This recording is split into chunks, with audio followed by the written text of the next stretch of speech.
Сәлеметсіздер ме? Бұл видеода панкреатит кезіндегі депрессия туралы айтылады.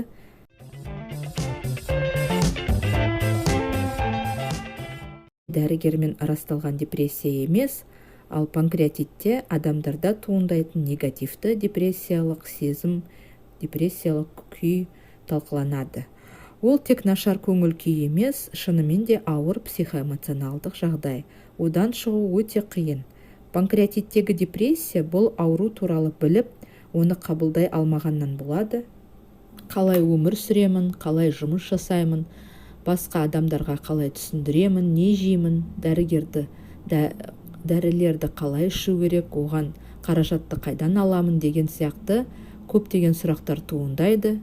Әрине осы сұрақтардан қорқыныш, паника болады.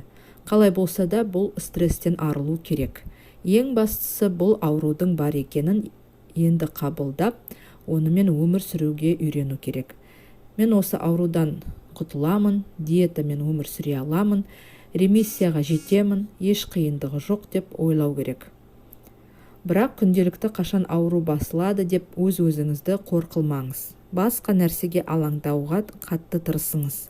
Әрбір адамға ауруыңыз туралы айтудың қажеті жоқ. Олардан жалыныш сезімін күтпегенде жөн. Диеталық тағамдарды тәтті етіп пісіріп үйренуіміз керек.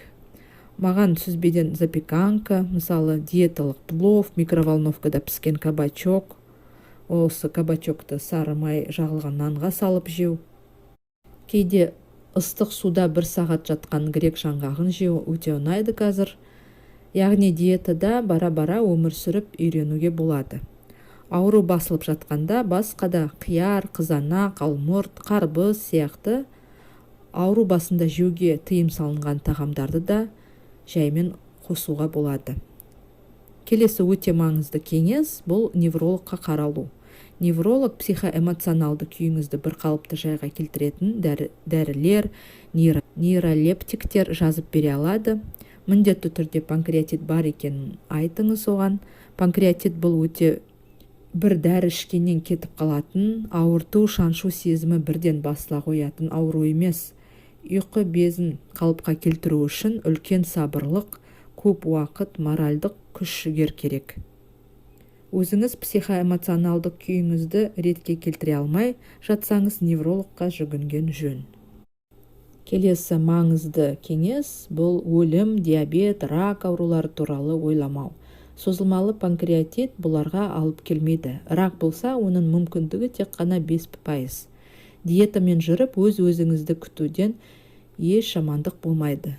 Бастысы алкогольден мүлде бас тарту керек. Ең қауіптісі бұл өткір панкреатит, ал созылмалы панкреатитте бастысы күтім жасау. Келесі кеңес өзіңізді кінәламау.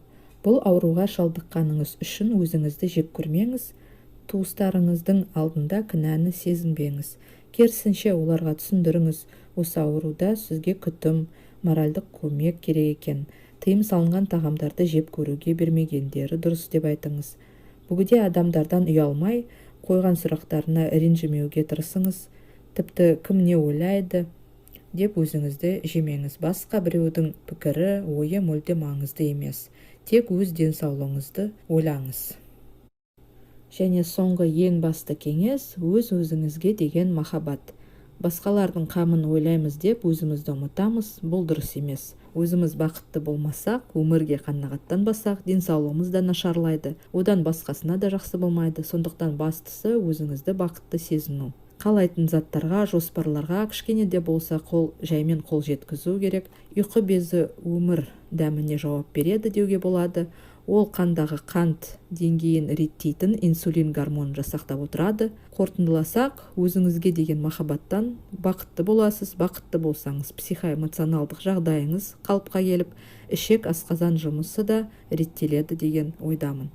Панкреатитпен қатты ауырып жатқан жағдайда әрине бұл кеңестерді тыңдау біртүрлі болып келеді. Бірақ түсініңіз, бұлар өте маңызды кеңестер. Яғни біріншісі бұл ауру бар екенін қабылдау керек, екіншісі неврологқа жүгіну керек болса, үшіншісі бұл өлім сияқты жаман нәрсе туралы ойламау, төртіншісі өзіңізді кінәламау, бесіншісі өзіңізді жақсы көру. Видеом осы, ұнаса лайк басып каналға тіркеліңіз. Пікіріңіз, кеңесіңіз болса комментарийге жазыңыз.